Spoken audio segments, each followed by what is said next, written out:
Welcome to the special lecture Symbolic Expression, and as sign language expert we have Manisha Sharma with us in the studio, and today we will talk about the First World War, analysis of its causes and consequences in Europe and the world,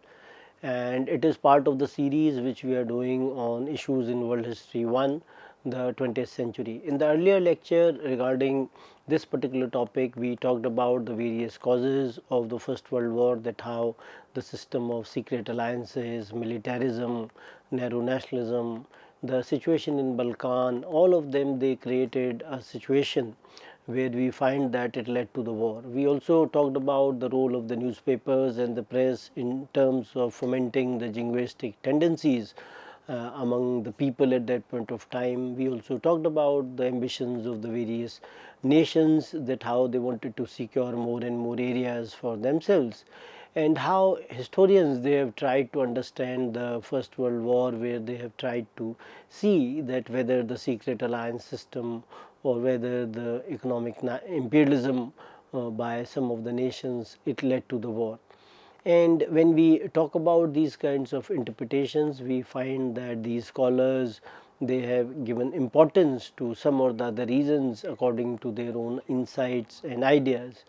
And when we tend to understand these causes, we realize that these causes have been in terms of the short term as well as the long term causes.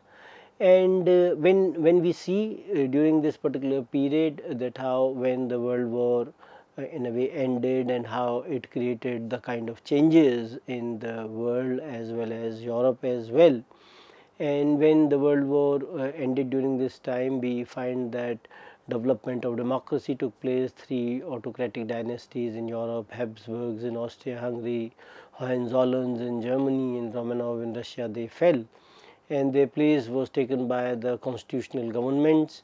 and the republican form of government was established in Czechoslovakia, Poland, Lithuania, Latvia, and Turkey, where caliphate and sultanate was overthrown. So in that sense, we find that after the First World War, the democratic aspirations in these regions, they got established, and how democratic governments, they were also being established in these regions. We also see that during the First World War, there was not a single body to in a way control or regulate the affairs of different nations, and how these different nations or countries, they could come on a single table and they can talk. So we find that how the League of Nations was created during this time, and the horrors of the war during this particular period, they motivated the leaders or the rulers to evolve certain institutions so that war could be prevented in future, and how international peace and cooperation could be promoted among the different nations. And when the League of Nations, it was created, we find that it had its own success as well as failures. At certain points, league could succeed, but at some points it also failed as well. And one of the most important failures of the league could be seen in the framework of the starting of the Second World War, that despite having the league, we find that war was started. And during the after the First World War, we also see that the boost to scientific progress also took place during the war. Various inventions and the innovations which took place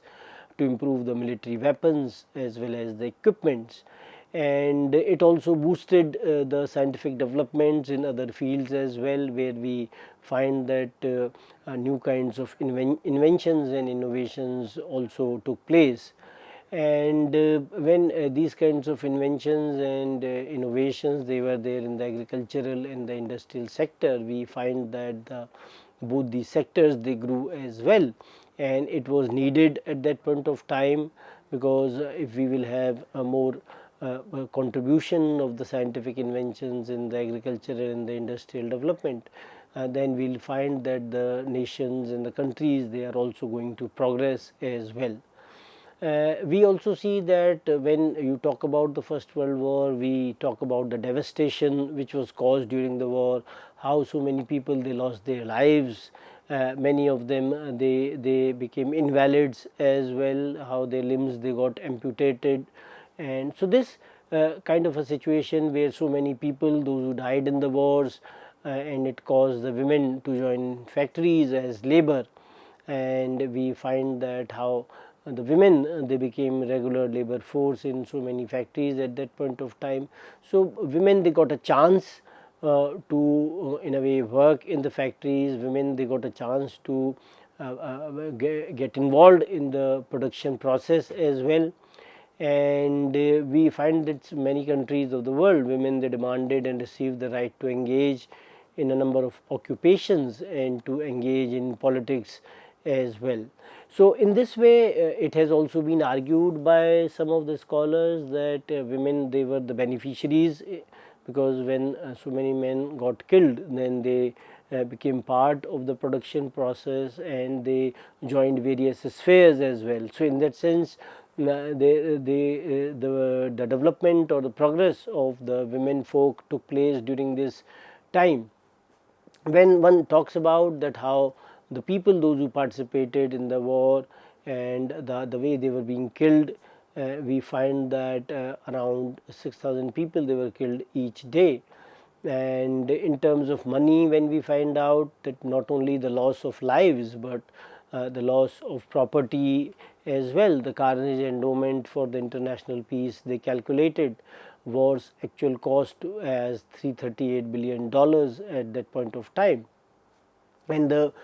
soldiers, those who those who had mutilated their limbs or other deformity, they were a common sight in European cities, towns, and villages. So we see that such a loss of lives, such loss of human beings, in the framework of that they became invalids, and how they were not able to lead the normal lives was one of the consequences or casualties of the First World War. And we see that how when so many men died, widows and the spinsters, they also increased in numbers because of that. And war cemeteries could also be seen across northern Europe, northern France and Belgium as well. So when you talk about that so many widows, how they lost their husbands, and because of the shortage of men, so many women, they did not get married. And war cemeteries could also be seen across northern France and Belgium as well. And one of the economic constraint during this time was that how when the pension for the families of the dead soldiers was being given, as well as to the invalids, it strained the budget of the various countries at that point of time. And the rising inflation and unemployment made the lives of common masses miserable as well. We find that the unemployment during this time, and the rising inflation as well, and because of the inflation,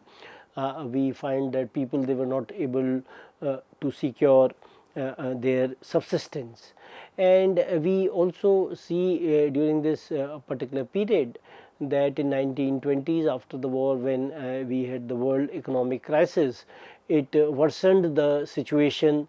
during this particular period as well, because the economic crisis of 1929 and thereafter, we find that many economies of the world, they crashed. They were not able to in a way sustain themselves after the world economic crisis, and it created political instability in certain regions as well, and the rise of Nazism and fascism in that particular manner, or the militarism in Spain could in terms of Franco's dictatorship could also be seen. So we find that the creation of dictatorships in that sense was also seen as one of the reasons, or one of the after effects of the First World War in many countries of Europe, as I have told you that how in Germany as well as in Italy, we find the rise in dictatorship with Hitler in Germany and Mussolini in Italy,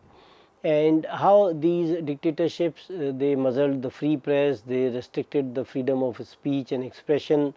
and introduced one party or one man rule. So that was one of the after effects of the war, where we find that the For example, in Germany we find that how Jews, they were being persecuted by Nazi regime, and in the case of Mussolini's Italy, we also see a number of restrictions in the framework of the press and the freedom of speech and expressions, they were also being introduced, and how one party or one person became important during this particular point of time. And we also see during this particular period, the scholars, they have argued that by 1918, 37.6 of the workforce in Krupp Armaments Company in Germany was female, as has been argued by Arthur Mavick. And when these kinds of data, they are being given, we find that how the scarcity of male population in terms of being engaged in even the armament factory could be seen. And when you talk about Britain, we find that the members of the women workers, the numbers of the women workers, they rose sharply in the public transport, bus conductors, banking and commerce. So we find that the women members or women female workers, they rose sharply in during this time, and they were working in the banking and the commerce sector as well, bus conductors, transport, all in the various spheres they could be seen. And when you talk about the impact we see in the framework of the inflation, as I told you that in Britain, pound sterling bought in 1919 about one third of what it had been bought in 1914, and in Germany the mark lost its value at the end of 1923. So we find that the value of money, it decreased in that sense, which also resulted in the decreased purchasing power of the masses, because what they were buying in one unit of currency at one point of time was now not being purchased because of inflation. And this was true of all the countries at that point of time, especially in Europe, and we find that in different parts of the world, especially in Europe, the prices of the commodities, they increased, and it became very difficult for the common masses to sustain themselves with the rising prices of the various goods. And when you talk about the people, those who are the worst sufferers of this kind of an inflation was the middle class, who had fixed incomes. While the prices doubled or tripled, they had the same amount of money, because the middle classes, they had which was seen to be an aspirational class, and it was not easier for them to in a way survive during that point of time. And as we see that when you talk about the prices of goods and commodities, they doubled or tripled, and that happened in France as well. And when you talk about that how during this particular period of time, many countries of the world, they were also asked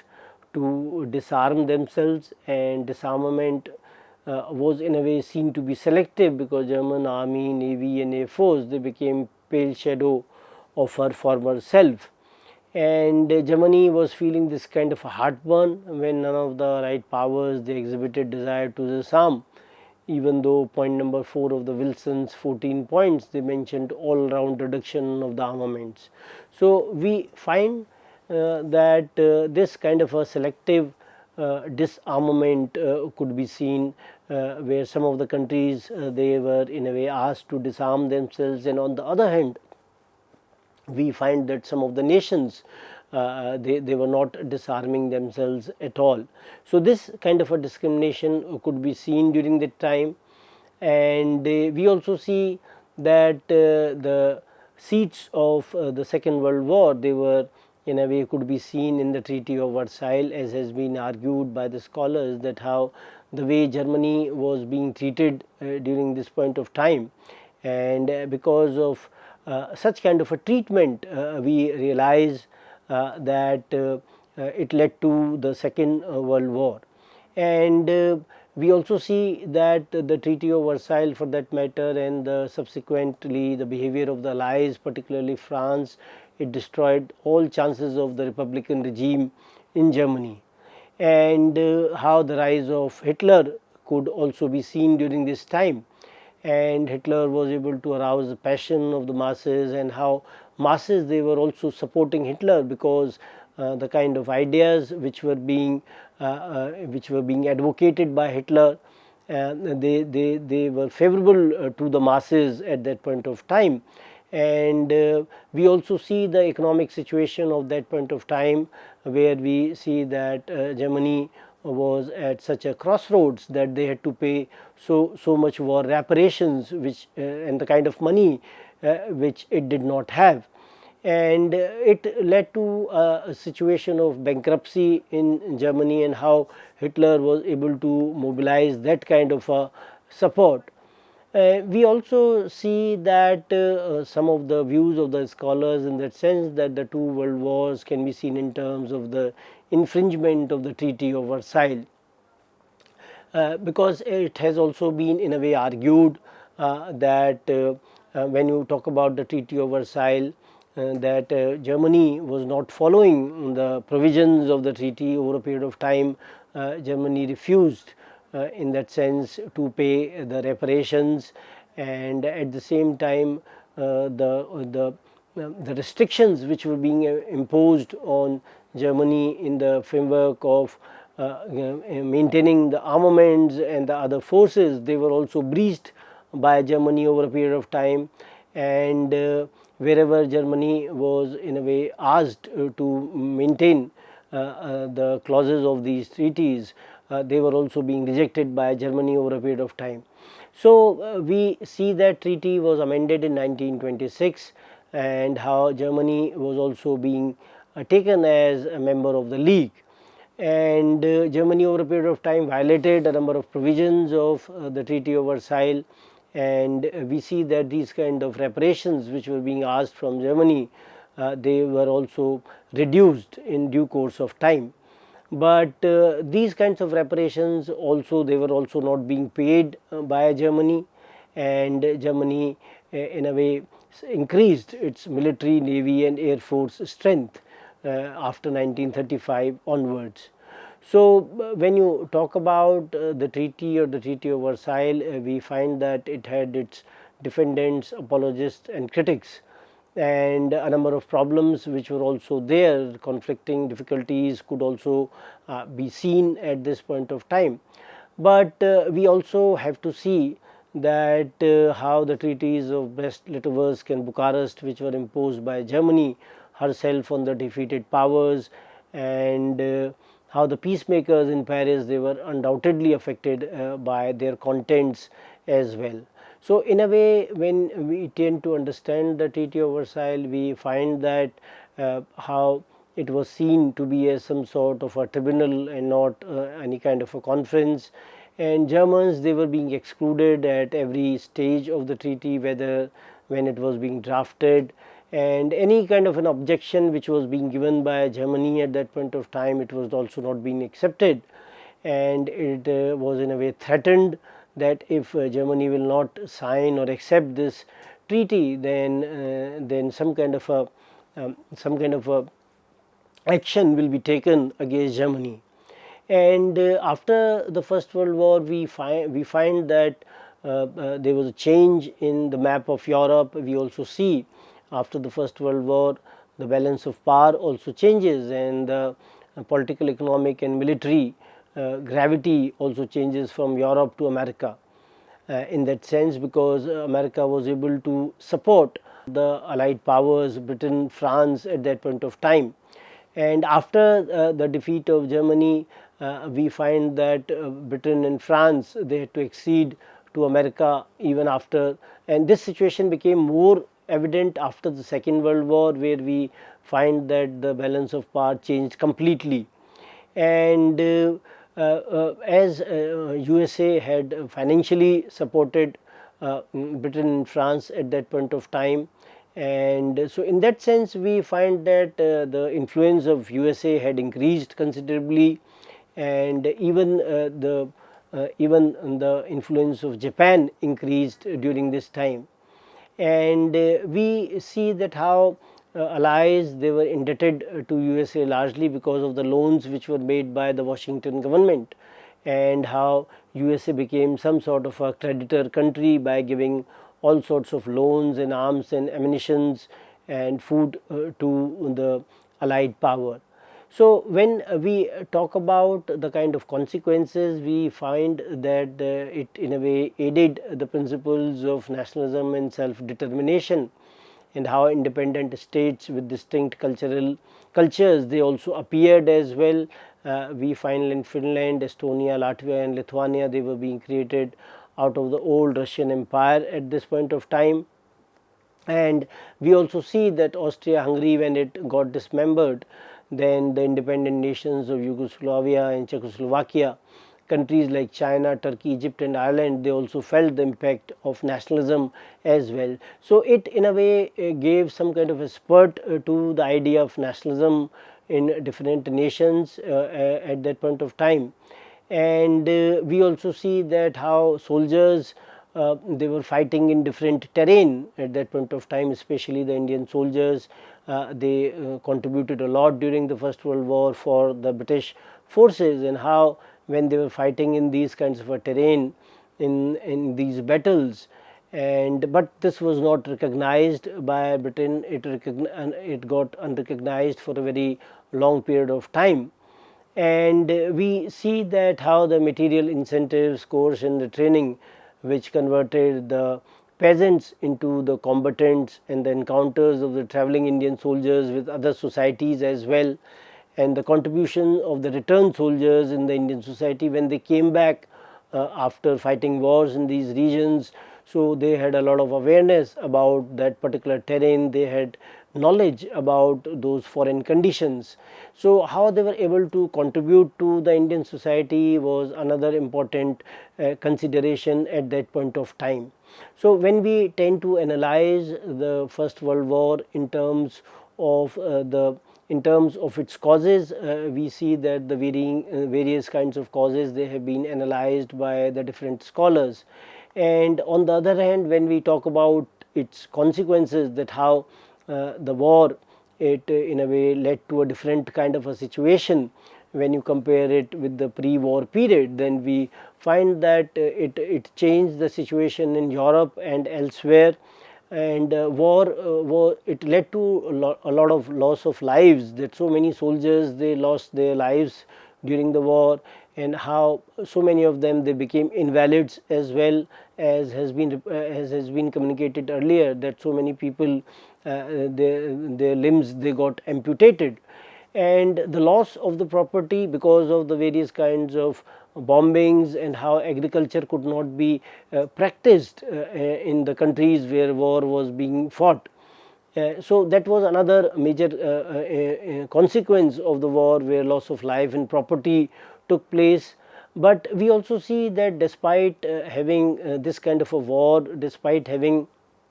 the kind of enormity which was associated with the First World War, we find that the lessons which were there in the First World War, they were not being learnt by the government in different countries, and how it led to the Second World War as well. So, as we say that history has to be learnt, and the lessons of history they have to be learnt. So, the First World War provided this opportunity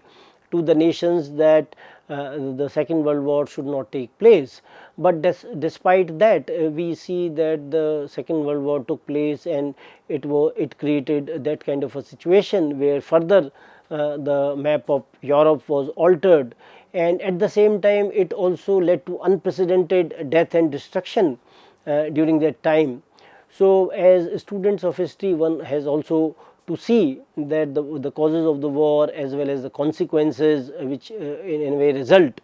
because of such wars, they have to be analyzed in a particular kind of a context, and they have to be in a way understood as has been understood by the historians in terms of how they in a way provide the interpretations. So, with this I would like to end the discussion. Thank you very much.